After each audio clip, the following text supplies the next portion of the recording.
রফিকুলদা phone করলো, বললো চলো আজকে বর্ধমান যাবে। বললাম হ্যাঁ চলো।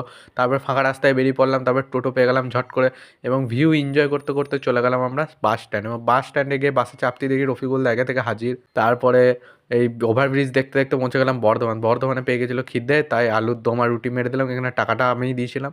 তারপরে স্টেশনে পৌঁছে স্টেশনে দেখছি একটা বিশাল ভিড়, ওইখানে রফিকুলদার ভিডিওটা শ্যুট করে নিলাম। নিয়ে করে নেওয়ার বাদ চলে গেলাম আমরা রামপ্রসাদের লস্যি খাওয়ার জন্য। এই লস্যিটা আমি খাইছি, রফিকুলদা কোনো কিছু খাওয়ায় না, কিপটে শালা।